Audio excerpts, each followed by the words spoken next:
Good afternoon, everybody. I'm Gary Kerr, chairman of the Omaha Press Club's Education Committee.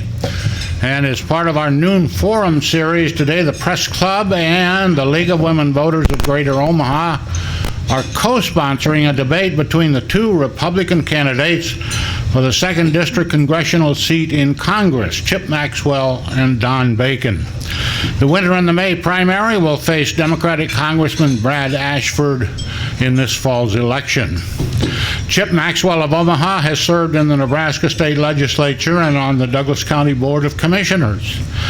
Don Bacon of Papillion has spent his career in the Air Force, retiring as a Brigadier General after serving at, among other places, Offutt Air Force Base.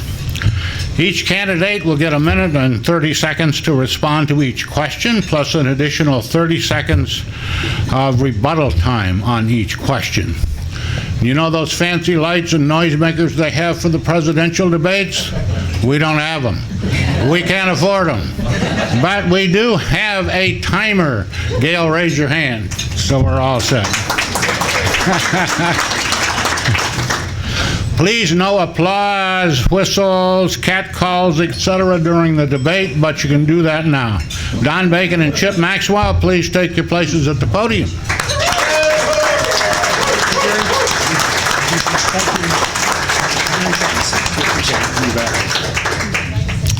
The questions were prepared by a committee of Press Club and League members.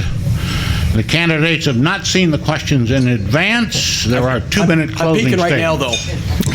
Don Bacon, you get the first crack at the first question. If one of you wins the general election in November, what problems do you see here in the Omaha 2nd Congressional District that need to be addressed? What are your priorities? Well, first of all, thank you very much. I'll get to that in just a second. Thanks for moderating today. Thanks to Chip for being here. I want to thank the League for hosting. I also want to thank you for the survey questions. I thought they were very good, very open. I appreciate being able to fill them out. There are a lot of issues we have to address. They're not just to the local area, but addressed to our national. The role of the bureaucracy and how it's undermining our small business community. I hear about it every day when I talk to the business leaders here in this local district. Our deficit is a problem for everybody, to include this district. I want to be focused on that.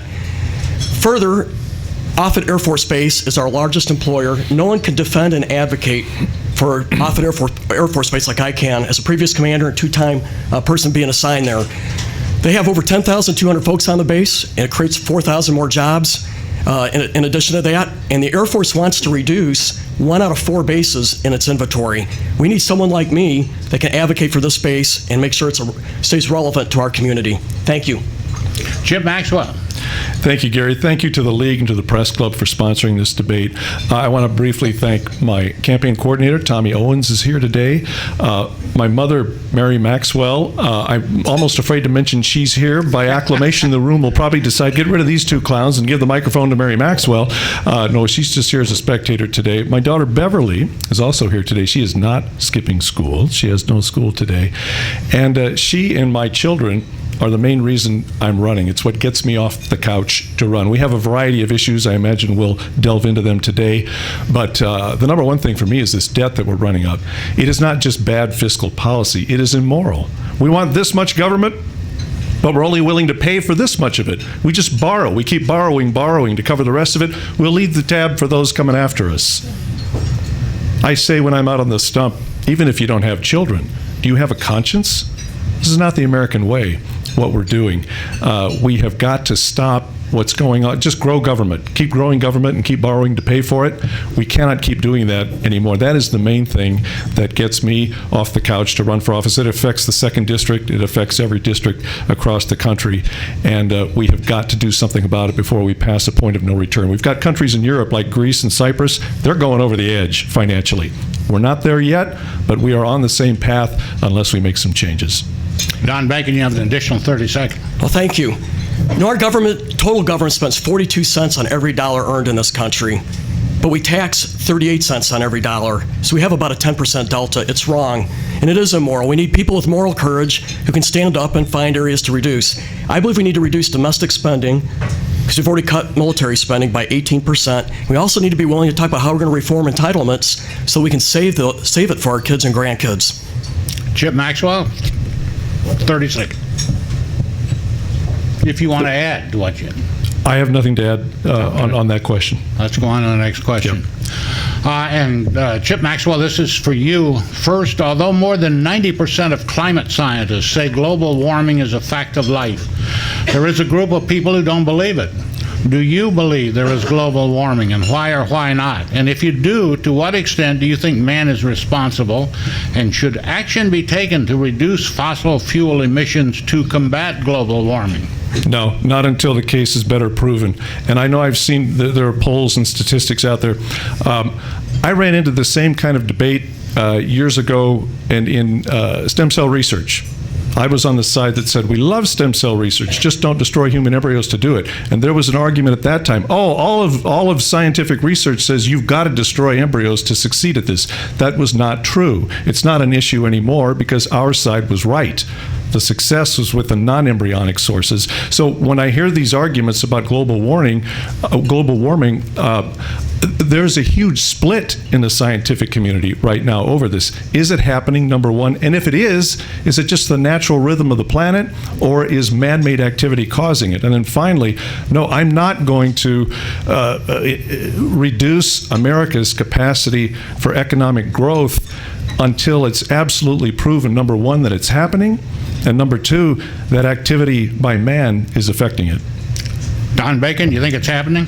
It is disconcerting to see different data on both sides, and there's clearly a sense from myself, and I think many feel this way, that much of this data is being politicized, perhaps on both sides.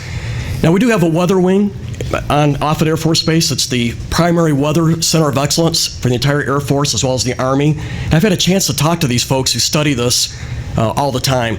And they show that there is some incremental growth in the weather temperatures, very, very slight going back the last 3 decades. Then the debate becomes this, how much is this man-made and how much is this just normal cycles in weather? And I think that's still up for grabs. But what we do know is this, and I think 2 things. We need to continue to make incremental improvements to our environment. And America has done a good job with that. Our Great Lakes, our waterways are as clean as they've been for 50 years, and we keep getting better, minus Flint. Also, we have more trees in 49 out of 50 states today than we did 100 years ago. So we should continue to incrementally improve. But we cannot do cap and trade that Barack Obama, Hillary Clinton, who is supported by Brad Ashford, that wants to go after the industry in this country and use this as a huge cash cow for taxes. It would be wrong to use this to help grow big government. That's what they want. So they see this as a tax cow and a new tax source, and we have to fight that. And Bernie Sanders said the other day that, yes, this will create huge dislocation with our workforce. We can't let that happen. Chip Maxwell, you got anything to add?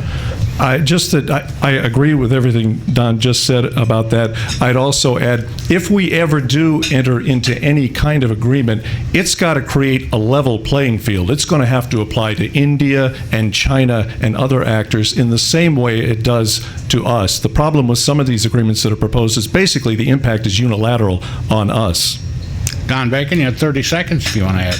We all want to be good stewards of our environment, so we want to continue to incrementally improving, and we have been, and I'm proud of that. America has led the way in many regards. Today in Beijing, you have to wear a mask most often. In Moscow, most of their lakes and waterways are polluted, so we need to keep continuing to do better, but we cannot allow the left, which Brad Ashford's aligned with, to use this as a new tax basis. Don Bacon, question for you. First, what specific programs would you cut to reduce spending, to reduce the deficit? Mr. Bacon, you say you will fight pork. What do you consider to be pork in the budget? Well, this bacon will fight pork in Washington, D.C. You can take that to the bank. First of all, I do believe in protecting our military spending overall. We need better modernization, and our training has been degraded under this president. But there are things in the Defense Department that we can reduce. The staffs are they're too big. We have more general officers today than we did in 3 and 4 stars anyway, than we did in 1966 when we were in Vietnam, and twice the size. So I believe in reducing the bureaucracy, and it's not just for DOD, but for all of Washington. All the bureaucracies are oversized. EPA, OSHA, you can go down the line. They've grown the last 10 years. Also, we got to reform the end-of-year spending. incentivize all our federal agencies to spend every cent on September 29th and 30th, even if they don't need to. Millions and millions and millions of dollars are thrown away. I'm also a Federalist.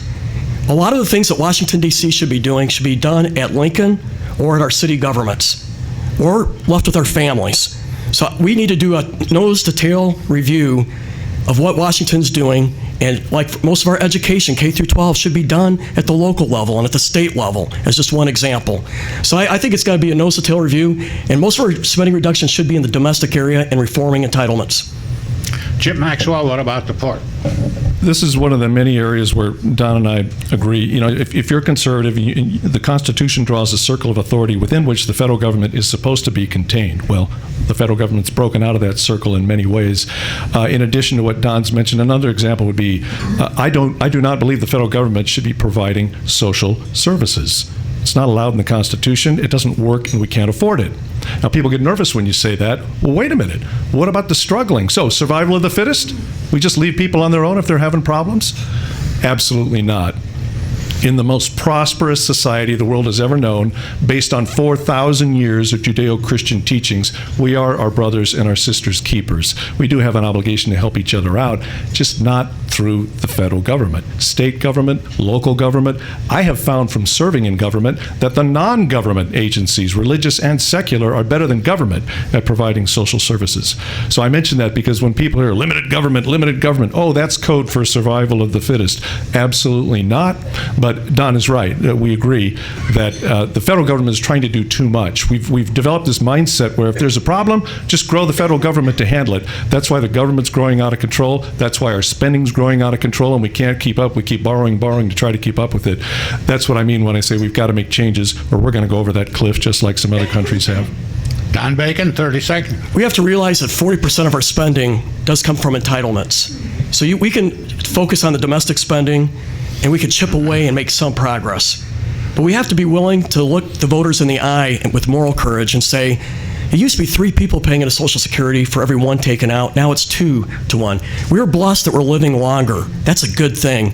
But we're going to have to be willing to revise that retirement age for those who are younger, and also maybe link the cost of living increases with inflation. And by doing that, we can improve our financial health significantly. Chip Maxwell? Just back to the Constitution, and people say the Constitution, he's just some kind of a policy wonk or a philosophical nerd. It's not just for philosophical or ideological reasons, it's for practical, pragmatic reasons. Again, the Constitution draws a circle of authority for the federal government. We need to push the federal government back inside that circle, or at least as close to it as we can get if we're ever going to get our fiscal house in order. New question. You both tout conservative credentials. 5 different conservative groups have been identified in the House, ranging from the religious right to the business-oriented conservative. House Speaker Paul Ryan has struggled to bring these diverse groups together. What are the specific conservative values that would drive your decision-making in Congress, Chip Maxwell? There's a group on Capitol Hill called the Freedom Caucus. It's 40 House members. Jim Jordan from Ohio is the head of that group. Steve King from Iowa is a member of that group. Dave Bratt, the guy in Virginia who knocked off Eric Cantor in 2014, he's in that group.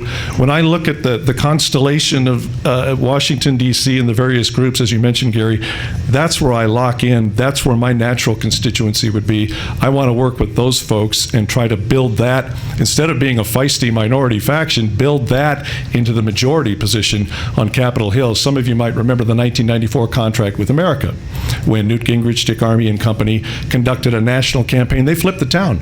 First time in 40 years there was a Republican majority in the House and the Senate. I think Newt might be the first person I'd look up and say, Newt, how do we replicate that? Share your playbook. How can we build a new majority of not just people with R's after their names, but we need to vet them and screen them and make sure they're truly conservative. Because if we don't get enough like-minded people on Capitol Hill, then we're not going to be able to do the things that Don and I are talking about. And again, with that cliff, we're going to go over that cliff fiscally unless we can get enough of the like-minded people. So the Freedom Caucus is where I would look to plug in and try to build out from there. Don Bacon, conservative values? Well, I've been blessed to command 5 different units in the Air Force, and I've learned the most important thing you start off with a positive vision. People need to know where we're going. We need to have a noble vision. And so we need this in the House. And I think Speaker Ryan, is starting to work on this bold vision, as he calls it. But I believe a bold vision needs to talk about defending our liberty, defending our security, defending our prosperity. And it should then go to the next level down. It's about reducing the size of bureaucracy and the regulations that are choking the life of our small business community, our small banks, our farmers. We need to have a focus on fiscal restraint so we can balance our budget. We need to have a theme on simplifying our tax code. We have 73,000 pages of tax law. It's ridiculous. We could do better than that. And we also need to have a theme about national security. That's the foremost responsibility of our federal government. And under this president, we have failed. We need to have a policy that treats our friends like friends and knows who our adversaries are, and we need to keep our military strong so that we can have peace through strength. Chip Maxwell, 30 seconds. Conservative values, I don't know how to boil it down. Maybe it's this. I want a government that works for us instead of for the political class in Washington that keeps busting the budget, running up the debt, and quite frankly, fostering values that are undermining the country. I want a government that is going to stop saying, we just grow the government to solve every problem. If I could boil it down in 30 seconds, those are conservative values. Don Bacon. Well, I've been a conservative since I was 13 years old when Ronald Reagan ran for president in 1976. I watched the entire convention gavel to gavel as a 13-year-old, and I cried when he lost. I am a principled conservative. I've been reading National Review and Human Events since I was a young guy, and I look forward to carrying that same spirit into Washington. But I'm going to reach out to folks that you don't always agree with necessarily, and you got to build these coalitions. In the end, I'm going to be loyal to the Constitution, to this district, and to the Nebraska voters.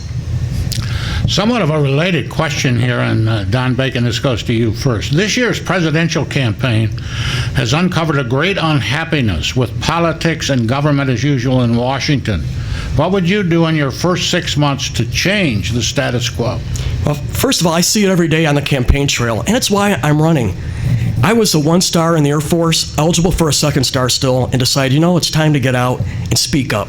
You can't do it while you're wearing the uniform. So I share in that anger, and that's why I'm here at running today, to make a difference. Now, what am I going to do to shake up Washington in the first 6 months?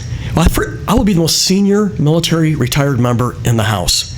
That gives me something a little different credibility than the average freshman coming in. I assume, though I don't know, that I'll be a member of the House Armed Services Committee. And I think I'll have a good voice where I can speak up for making sure our men and women in uniform have the right equipment and the right training. And that's been undermined the last 7 years. And I can speak up for our base. But I think I can have an immediate impact in the security of our country. I also know what it's going to take to defeat ISIS, and I'm not hearing it coming from this president. We have to have a holistic policy, not just targeting them in Iraq and Syria. You have to go after their financing. You have to go after the recruiting on the internet and the websites. I don't hear enough of this holistic policy, and as a congressman, I'm going to make sure I'm holding the feet to the fire, the administration, that they're developing a strategy that will allow us to defeat these folks who are murdering people of all faiths and murdering each other. It's wrong, so we got to stand up to it, and we can win. Chip Maxwell, changing the status quo. You have a minute 30. I'm sorry, would you read the question again, Gary? Sure. This year's presidential campaign has uncovered a great unhappiness with politics and government as usual in Washington. What would you do in your first 6 months to change the status quo? Okay, I hear that a little differently, I guess, and I understand why on the right and the left, with Trump and with Sanders, they're getting more traction than perhaps a lot of us thought they would get, because the number one issue out there is frustration of voters, Democrats, Republicans, doesn't matter what party stripe you are, independents, nonpartisans. What they say is, all of you say the same thing when you run for office, and we keep voting for you, and nothing changes. We see nothing changing. I think the only thing you can do in that first 6 months, whatever your bold plan is for debt reform or getting a balanced budget amendment passed, whatever you lock onto, you better get it done, and you better produce. You better do something. That's the only way you're going to mollify the public out there. People have had it. They've had it for voting for politicians who all have the same talking points, but they don't produce anything. Nothing changes. So it's really incumbent on whoever goes out there to find enough like-minded people to say, we better produce something tangible and concrete here in the first 6 months, because the meter is running and the people are fed up. Don Bacon, you have 30 seconds. Well, I'm very grateful for the reception I've received in this district. I'm a first-time candidate, never run for office before, and standing up here today is exciting as can be, as you can imagine. So I feel very well received as a first-time candidate, a non-career politician. So I sense that same angst out there. I see it firsthand. Again, I think I bring something unique to this race that's being well received. I'm a military career background, non-career politician, but with a conservative vision, and I'm getting great traction in this district, and I'm grateful. Chip Maxwell, 30 seconds. Again, you better get something done. Get a balanced budget amendment passed and out to the states, or at least freeze federal spending or accomplish a 5% or a 10% across-the-board cut, something tangible. The public was told last fall, well, we're going to borrow another $1.5 trillion to get through a budget crisis, but we'll fix the budget crisis in 2017. Well, that's when we would be taking office. So, again, we better produce. We better have something concrete that we can show the people, something more than rhetoric. Mr. Maxwell, you have said that the Republican Party is secretly supporting Mr. Bacon. What proof do you have of this? Well, I got a call from a reporter at Politico a couple of weeks ago and said, hey, have you seen this email that's going around Washington, D.C.? What email? What are you talking about? So she sends it to me, and that probably wasn't very wise to be talking to a reporter and looking at it live and reading, because I got a little worked up. It was a congressman from Ohio who I understand is a friend of Don's. In fact, I believe they're both veterans. I have no beef with a friend helping a friend, and the band of brothers tie between veterans. I have no quarrel with that at all. This gentleman was using his position as vice chairman of the National Republican Congressional Committee as a way, as leverage, as a catalyst to funnel more donations to the Bacon campaign. That, I thought, was stepping across the line. I'd been told by the NRCC that it would be neutral in the race. So I got a little worked up about that. I knew going into this there would be a Washington-approved candidate and a local candidate. I knew going into this, I might get outspent 3-1, 4-1, 5-1, whatever. I didn't care. I'm going forward anyway and running no matter what. So I got a little worked up when that was kind of thrown at me and presented to me, but it's in the rearview mirror. We're going forward. We're inside of 3 weeks to the primary, and so we'll let the voters decide which approach is the approach they support. Mr. Bacon, is the Republican Party secretly supporting you? Absolutely no. There's individuals who have been stepping up forward and wanting to help. Steve Stivers is a congressman from Ohio, a colonel in the Army who served in Baghdad. He thinks I am the best chance to win back this seat from Brad Ashford. He wants to ensure we have a Republican majority in the House, a conservative majority in the House. And he thinks I'm the viable candidate to do it, so he told his friends the same. I also get support from Trey Gowdy, who feels the same way. Also members from the Freedom Caucus that Chip also appreciates. What's more important is the voters in this district, and I know that. And we're getting great support from this district. 3 local mayors in the district have endorsed my campaign, both county sheriffs, Senator Fisher, Governor Kay Orris, the chairwoman for our campaign. I love her. She's a great mentor. We have county commissioners, county treasurers. Some of these folks have won 90% of the vote from their constituents. But I think it's also reflective of the support we're getting from all our citizens. But yes, the most important endorsement will be on May 10th from all of you. Chip Maxwell, you got 30 seconds. More than a year ago, when I showed up at the annual Republican Party dinner, I had my Chip Maxwell for Congress button on. All the buzz that night was, well, haven't you heard about Don Bacon? The word's been given. Don Bacon has been anointed. Wherever these decisions are made, I'm not privy to these high councils. All the money's going to that candidate. That candidate has been designated as the candidate for this district. Apparently, that's why no other local candidates got in. I'm running no matter what. Don Bacon? Well, there has been no anointment. I have worked 15 hours a day for a year, meeting people, seeking people's support. I think the first break I had was when Governor Kay Orris decided to take a risk on a Don Bacon who's never run before. And it started growing a little bit at a time. 2 mayors from the local area jumped on board, and we've just grown our support one person at a time. I'm proud of it. I don't take it for granted as a first-time candidate to have the level of support we have had. I'm humbled by it. New question. Don Bacon, you first. Will you support your party's presidential nominee, no matter who that may be? And please explain your rationale. Well, this has been a volatile question every single day on the trail. And unfortunately, I will tell you that the campaign itself, it's been harsh. I haven't not enjoyed the rhetoric. I I've had to hold my nose. I don't like it, but it's a little bit on both sides. Both campaigns have had it. But we've had more than our share on the Republican side. But in the end, yes, I will support our nominee. And the reason is, I believe Hillary Clinton, who Brad Ashford has endorsed, will be bad for our country. It'll be 4 more years of Barack Obama, bigger Washington, D.C., more bureaucracy. We will not fix the 73,000-page tax law. She's going to want to raise taxes so that instead of 38 cents on every dollar we're taxing, she's going to want it to be 40, 41, 42. She's going to just keep pushing that out there. We have to ensure we do not further the socialization, the growth of Washington, D.C., and that's what's going to happen with Hillary Clinton. So in the end, I'm going to endorse and support our candidate and our nominee. Chip Maxwell, are you going to support your party's presidential nominee? Yes. Don Bacon's lead endorser, Governor Orr, whom he just mentioned before, wrote an article in the column in the Omaha World Herald saying, if Donald Trump is the nominee, I will not vote for him. I jumped all over that and said that's poison. We cannot be breaking into factions that will deliver the White House to the Democratic nominee. It's also bad for those of us who are down ballot candidates. If you drive people away from voting for president, they might not vote at all. For a lot of people, that's what draws them out to vote, the presidential race. And we, as Republicans, we need everybody on deck. We need all hands on deck in this election cycle. Things are set up very well for Republican candidates. The electorate is feisty, it's angry, it doesn't like business as usual. I think it suits us well. Let's not screw it up by breaking into rival factions. We had another prominent Nebraska voice saying, well, let's get a third-party candidate going. Boycotts third party. No. I don't mind saying that my preference going into this was not Donald Trump, but if he is the nominee, I will support him. He says he will appoint justices who will follow the Constitution. He says he no longer supports nationalized health care. He's for a system based on health savings accounts and so forth. So I feel like at least I'll take my chances with a Donald Trump. As a conservative, I'm not going to get anything that I want if the Democrat wins. Don Bacon, you have 30 seconds. I'll just re-stress, in the end, I will support our nominee. But I think it's more important from my own perspective. I can't control what goes on at the presidential level. I mean, one of my favorite people to study is General Grant.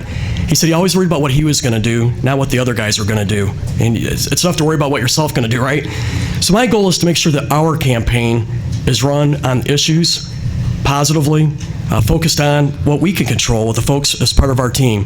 So I'm going to put my emphasis on that. I want to run an honorable, issue-based campaign. Chip Maxwell, 30 seconds. I am a populist conservative. I am not an elitist conservative. That's why I'm not supported by the Washington political class and its local allies. I'm encouraged because the two candidates on the Republican side who've gained the most traction and broke away from the track also are the two most despised by that political class. So I think it's a good environment. I hope we just don't screw it up by breaking into factions. All Republicans ought to be supporting all Republican candidates in the general election ballot. New question, and Chip Maxwell, this goes to you first. It appears the House will not pass a budget this session and instead use the appropriations process to fund the government.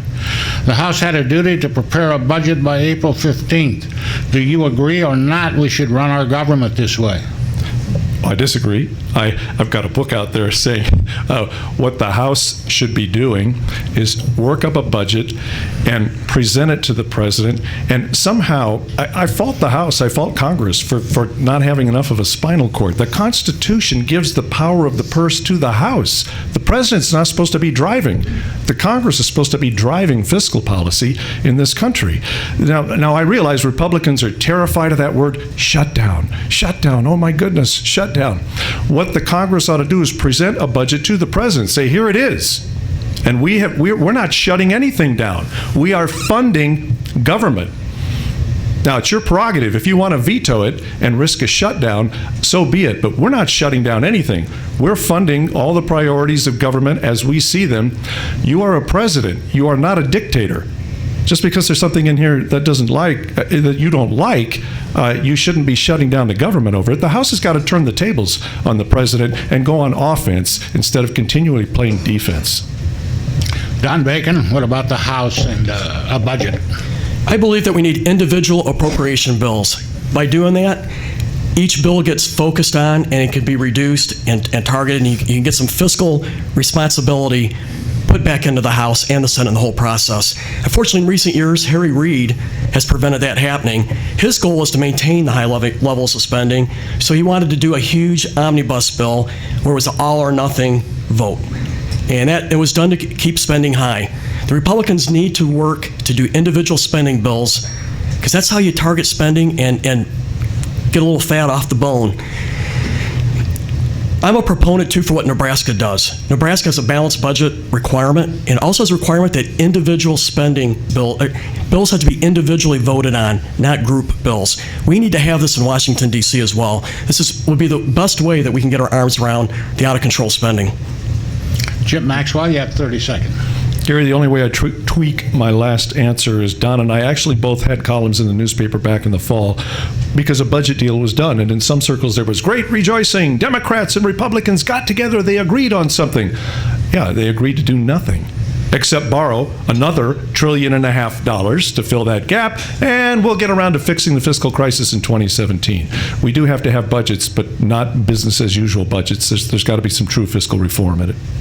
Don Bacon? You know, the last omnibus bill was voted, our two Republican senators voted against it, and our two House Republicans voted against it, but Brad Ashford voted for it. And it did raise spending by $140 billion with a promise to find ways to cut 5, 6, 7 years out. It's not good for America. We got to do better than that. And I think the voters are owed honesty and courage in how to do this. They just passed the buck down 5, 6, 7 years later. You both favor repealing Obamacare, and you both want the states to have a greater say in providing health care. If you leave it to the states, don't you risk a patchwork of laws and rules and regulations across the country?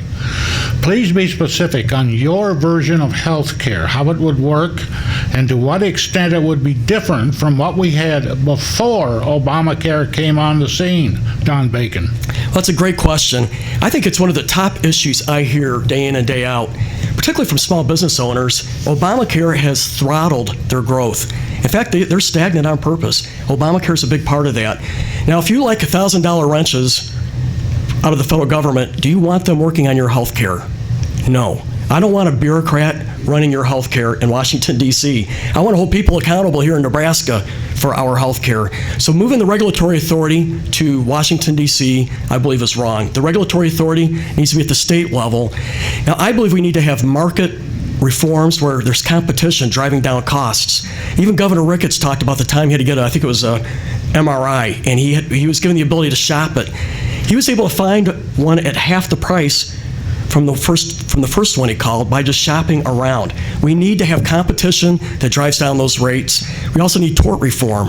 When we're doing defensive legal medicine, it's not right. Now, there's some things that we can keep at the state level. For example, ensure that we have pre-existing coverage. We can do that at the state level. We do not need Washington, D.C.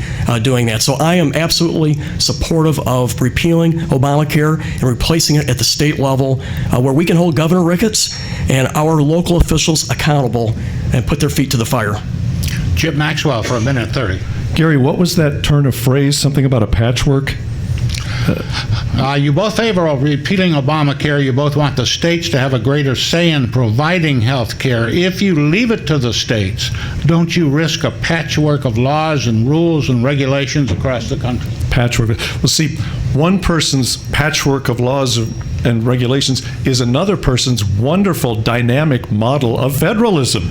You know, we have 50 states in this country. Let them innovate. I've had conversations like this with people on the left who say, somebody somewhere in this country might have a better or a worse health care plan than somebody else. And I said, well, yes, that doesn't scare me off. That's how you get progress. And I think Don is saying something similar. We need to go back to introducing competition and innovation into our system. The more government leans in and takes control of it, the more expensive it gets and the more hostile it is to users and practitioners. We've got doctors now who are saying, forget it, I'm getting out of here and just setting up my own fee-for-service system. Okay, so that doesn't scare me off that, you know, somebody might call it a patchwork. I would say push it back down to the state level and turn the states loose to innovate and experiment. I like what I've heard Ben Carson say about a system based on health savings accounts. You got a tax-free pile of money that you use for your routine health care, to introduce free market principles back into the equation by the consumer and by the provider. That's the best way to drive down costs and premiums, encourage competition, and promote better access to better health care. You still pay a premium in case something catastrophic comes along. But no, I'm definitely for repealing and replacing Obamacare with a system that is more federal in nature, as in pushed down to the state and local level. Don Bacon, 30 seconds. Insurance companies are losing money left and right now. They're bailing out of Obamacare because it is broke.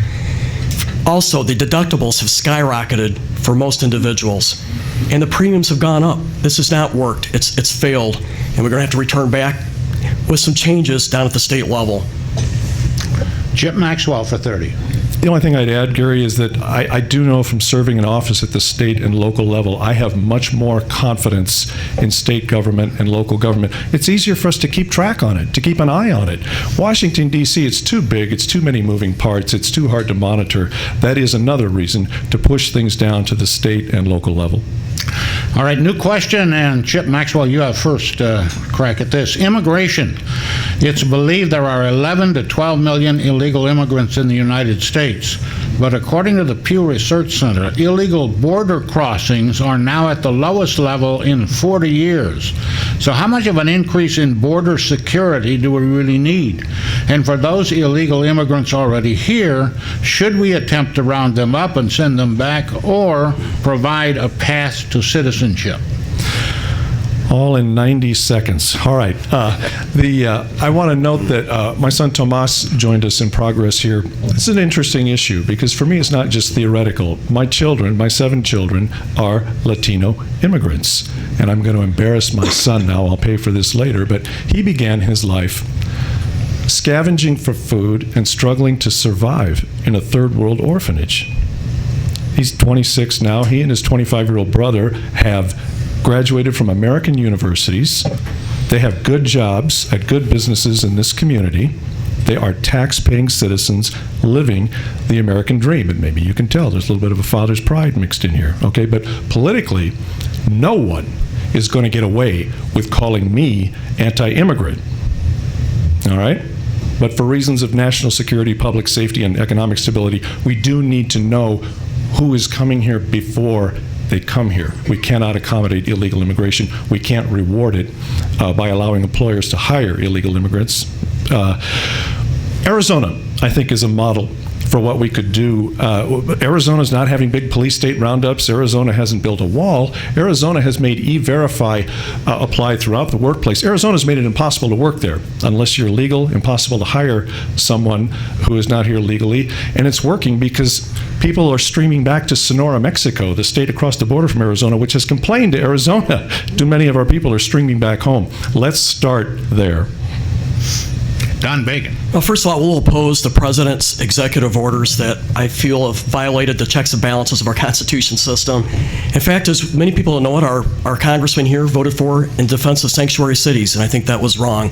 Now, you mentioned that our illegal immigration flow has diminished. That's because our economy has been subpar. Small businesses haven't been hiring. Once our economy starts improving again and more hiring, you're going to see that flow pick up again. Now, I have a 3-point plan when it comes to immigration. We need to have employer enforcement. That's the root cause. As a military guy, when you have a problem, you say, okay, what is the root cause of this problem? How do we solve it? Well, we have folks who are coming here and they're trying to take care of their families. They want to send money back home. For a while there, we were getting 300,000 illegals a year. That's about the size of the U.S. Air Force. But they were mainly coming here to work and send money back home. We have to hold employers accountable for knowingly hiring folks who are illegal. And once we do that, then we need to do more security on the border. I don't believe it has to be a wall from coast to coast. It could be virtual walls, other kinds of sensors. But they need to go in tandem. If you don't do the employer enforcement, though, you can build a wall a mile high, mile deep, and folks are going to get here. Thirdly, I do believe that people that came here illegally should not get amnesty for citizenship. We have people waiting 10 years to come here legally from Mexico. It's not fair to those who are trying to do it right. So those are my core positions on illegal immigration. Chip Maxwell, you have 30. I guess just to summarize then, so if you're here illegally now, you got to go back and get in the right line. We're going to make it impossible for you to work here or be hired here. You will have to go back and get in the right line. I'm not against immigration as long as it's legal. And I like Don's proposals on border security because I know you said the numbers may be down, but it only takes one terrorist to get through to cause a real problem. So we've got to be more vigilant about border security as well. Don Bacon? And I just heard a report that there are thousands and thousands of Cubans through Mexico and in Central America making their way to get to our border. With the policy changes we've had with Cuba, the floodgates are open and they're coming through. I can't remember which country, maybe it's Guatemala, don't remember which one. There's going to be different waves of this problem, so we have to get to the root cause, and it's got to be a comprehensive plan with the border and holding employers accountable, but there has to be a commitment that we're not going to give people that citizenship if they came here illegally. That's going to be red lines for us. Thank you. Don Bacon, new question. You're up first on this. Congress, which is Republican-controlled, has refused the Obama administration's request for additional funding for the Veterans Administration. You both have expressed support for veterans, so do you support the additional funding? And if so, how are you going to come up with it? Well, the Veterans Administration needs to be reformed, I think, before we turn on more money. The money needs to be spent more wisely. First of all, the VA needs accountability. Right now, you can't replace very easily at all and folks who are not measuring up or doing their jobs. So we've got to get accountability put back in. With the gross violations we saw out west, very few people were held accountable. Or for that Denver VA that was like 4 times the projected costs. Who was held responsible for that? I have not heard. So we got to have accountability. We need transparency where they're spending money, and also that needs to be upgraded. In our own VA, they're mailing here in the local area. They were telling me how they mail their records to Florida. We have to get the electronic system, bring them into the new age here with technology. So I do believe in accountability, transparency, but also we need to give the veterans more freedom to pick where they get their care at, so they do not have to just go to the hospital. They go to their local doctor that they like. And I think in the end that will be cheaper.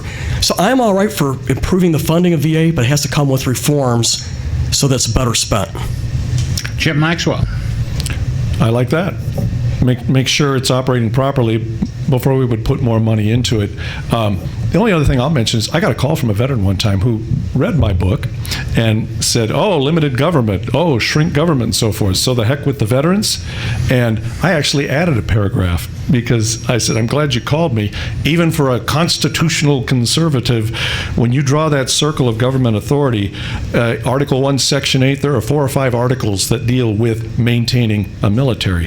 That includes caring for the warriors who have served us. We have a VA system right now that does not seem to understand or care about veterans. It's unconscionable. This problem has been with us since the beginning. After independence was won, there was almost a coup by veterans who weren't getting paid by Congress. They weren't getting paid their pensions by Congress. George Washington averted it. The meeting was, they were almost ready to roll, and he showed up, and before he was going to read his statement, he took out a pair of glasses and put it on and said, "Forgive me, gentlemen, I've grown old in your service." Well, apparently that melted the room, and that took the wind out of the sails, and of course it didn't happen. But it's a problem that has plagued us all along. I don't understand why, because it's a core function of government. We've got to take care of our veterans. Don Bacon, 30 seconds. And one of the good things I hear about our local VA, most folks are happy with the care they're receiving. So we need to give praise where praise is due. Our local VA is working hard, and the feedback seems to bear that out. But the reforms that we need are broader than our local VA. That it needs to be, institutional wide within the VA. I would say that we need to make sure that we live up to our commitments to the veterans. Folks who served 20, 30 years or who lost a limb, whether it's Afghanistan or Iraq, you can't promise them when they serve that you're going to get this care and then start squelching on those commitments. So I will stand by our veterans. Chip Maxwell. Nothing to add. Okay. New question. Although the Obama administration claims the current military campaign against ISIS in the Middle East is making slow but sure progress, both of you have indicated you believe more needs to be done. What does more mean for you? My turn? Yeah. I've noticed now, I've seen news stories where Ash Carter, the defense secretary of the Obama administration, is now talking about boots on the ground. What I want from this administration, will you please give us a clear, coherent strategy? I mean, we've gone from this is a JV, Then it was, well, we've got them contained right before attacks played out on European and American soil, ISIS-sponsored or ISIS-connected. Will you please give us a coherent strategy, and don't be afraid to use the word victory? Okay. One point where Don and I disagree is he is on record as saying no ground troops. I don't know for sure. I want to hear from the experts involved in the situation right now. I think it's a mistake to just issue a declaration, no ground troops. That weakens our hand and strengthens our enemy's hand. If the experts involved in the situation say, this isn't a video game, we're not going to win it with drone and missile strikes, we have to have boots on the ground. If we're serious about defeating ISIS, then the next thing we do is go to the people. Say, okay, here's what it's going to take, and here's what it's going to cost. Are you for this? One of the important lessons we learned from Vietnam is we don't go to war. We don't put Americans in harm's way unless there's relentless majority will supporting the objective, however we define it. Second thing is, if the consensus is yes, we're doing this, then we turn the military loose to win it. We do not manage it as a politically correct affair from Washington, D.C. Don Bacon, no ground troops? Yes, I'll back up though. Before the Paris attacks, we were doing 7 strikes a day against ISIS in an area that was about the size of Great Britain. They were pinpricks. They were just to show the American people they were doing something, but it was very little. After Paris, it has been stepped up, and it needed to be. Now we have the best air in the world, best air superiority or air power. We have the best Navy power. We have great intelligence, great command and control systems. We should also be great leaders. Our president has failed to lead and put a coalition together that will put ground forces in Iraq and Syria. Now, I'm opposed to ground forces going there because if you put them in there, we will win. We'll take casualties. Will be blood and treasure spent. But then it's hard to get our ground troops out. This needs to be the local forces on the ground. They have more skin in the game, and we need to hold their feet to the fire. ISIS is a bigger threat to them than they are to us. But it takes leadership. Our president needs to get the Jordanians, the Saudis, the Emiratis, the Qataris, the Kuwaitis on board. And it's going to take leadership to do that. It should be, in the end, Iraqis and the local forces on the ground with some U.S. Special Forces, so there'll be some ground combat element with our air power. But you cannot win this war with that alone. You have to go after their finances, which we just started to do again after Paris. Why did we wait so long? And they're recruiting 1,000 fighters a month through the internet. You can strike all you want, but you have to go also after the recruitment to win this war. Chip Maxwell, 30 seconds. We were at an event last night, and Don said something with which I agree. He talked about what a mistake it was for the Obama administration to pull troops out of the Middle East and leave a vacuum and let ISIS come in and fill it. Okay? So again, the experts may tell us, hey, if you're serious about defeating ISIS, you got to put boots on the ground, and you may have to leave troops there for 15, 20, 30 years until the good people in the region can build a society. We still have troops in Germany and Japan. Okay? They're there as allies now. But again, tell us what it takes. We'll have a conversation with the people and decide if we're going to do this or not. Don Bacon. In Iraq, up to 2011, we had 11,000 ground forces there, but they were not in combat role. They were in garrison doing training, and essentially they were holding Prime Minister Maliki's feet to the fire, and including Sunnis and Kurds in their government. As soon as we pulled them out, he kicked out the Sunnis and the Kurds, and it left a vacuum. Again, if we have ground forces in Iraq and Syria for the next 10 or 15 years, it will not be because I voted yes. I will oppose that. I do not want our young men and women doing combat roles over there for that long. Last question before we go to final statement. For Don Bacon first, would you vote to increase the minimum wage? If not, why not? I do not think this is a role for Washington, D.C. to do. This should be a state-level decision. Fact is, if you do a minimum wage, whatever it may be, how does it compare for New York wages versus wages here in Omaha? To me, there's totally two different qualities of life and standards of living, right? But I don't think this is something for Washington, D.C. to do. I think, frankly, I'd rather leave it with the private sector. But I will oppose any minimum wage increase out of Washington, D.C. and from Congress. This should be a state-level decision. I'm a Federalist. I believe we should leave that decision there. Chip Maxwell?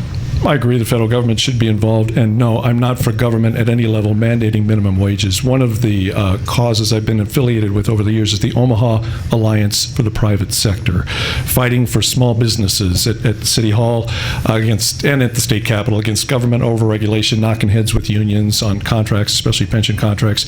And this was one issue.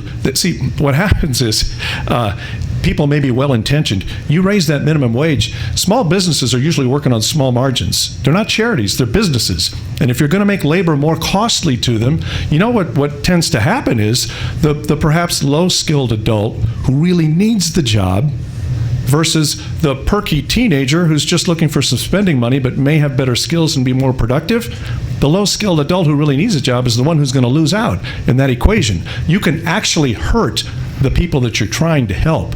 So instead of rely on government, to raise people's standard of living, allow people to get entry-level jobs so they can get into the workforce somewhere, get a rung on the ladder and start developing work skills, and then they can move up the ladder. That is what's going to serve people the best in the long run, not government mandates on minimum wages. Don Bacon, anything to add? I'll just say again, we're going to leave this to Lincoln and our local communities, not Washington, D.C., if I have my way as your next congressman. All right. Chip? Can you believe this? A candidate with not filibustering? But no, I don't have anything to add on that one either. All right, it is time for final statements. These are 2 minutes long, and Don Bacon, you are first.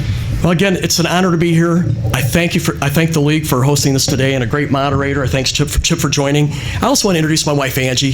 We've been married 32 years. I moved her 17 times with the Air Force, and mother of 4. We got 3 grandkids. My oldest son is here. He has 2 kids and his wife, a local girl here. He works at Gordman's, and I'm very proud to have a lot of my supporters here as well. I am running not for the job title. I've had good job titles. I don't care about a job title, frankly. I'm not running to get a new paying job or a pay raise. I was offered good jobs when I retired out of the Air Force as a general. This is about continued service to our country that I love. I said my oath to the Constitution back in 1985. I love our country, and I sense it's in danger right now. We're walking backwards. We're undermining the most prosperous country in the world with policies out of Washington. Recklessness with our debt and the bureaucracy, frankly. So I want to run and make a difference. I want to keep our country strong. My focus is on rolling back a bureaucracy that's out of control, streamlining our tax code. I want to ensure that our Constitution is being respected. I want to be a fiscal conservative, watching your pennies and dollars as best I can and leave it with you. And I want to make sure America maintains peace through strength with our military, our national security. I believe I am what the voters are looking for. I have never run for office before. I've commanded 8,000 people successfully, 7,000 people successfully. I was an installation commander of 55,000. I did missile defense for Israel, defending Tel Aviv, Haifa, and Jerusalem in defense against potential Iranian attacks. I think I bring something to the table that other candidates in this race do not have. On top of that, I'm the one person that knows every in and out of Offutt Air Force Base, our area's largest employer, and I will be a great advocate. Thank you. Chip Maxwell. I have run for office before. It's a huge advantage in this environment because the number one frustration of people is, like I said, those politicians, they go into the bubble of government headquarters and they become creatures of the bubble. They forget about the people who sent them in there. I have shown people as a county commissioner, as a state senator, I've got scar tissue on me from battling Democrats and sometimes Republicans on some of these fiscal issues we've been talking about today. I don't change. I'm the same guy inside that bubble that I am out here talking to other people, and that's a huge advantage because people are incredibly frustrated. And I believe my advantage is that I am a homegrown, proven conservative. I'm the tested and trusted conservative that you need fighting for you in that political arena. Last thing I want to say is that the goal here is to beat Brad Ashford. It's nothing personal. When my dad died a few years ago, the news became public. One of the first people I heard from was Brad. And we're not big pals. But he said, sorry to hear about your dad. What a great guy. Okay, that matters to me. There are some things in life more important than politics. But I want someone more conservative representing us in Congress. And we can't afford to roll the dice. We can't take a chance. We need somebody who has proven, who has the stripes to show for it. It's too important. We can't waste a single district in this country. We can't waste a single state. Like I said, we've got to build a new majority on Capitol Hill. You do that by sending people back to Washington, someone like myself who's got a 15-year legacy in this community. as a candidate, as an office holder, as an advocate for pro-life and pro-business causes on the firing line of talk radio. I have proven that I will fight for conservative principles. I'm Chip Maxwell. I'm running for Congress, and I would appreciate your support. Thank you. Hey, how about a big round of applause for our candidate? Hey, you did a good job, too.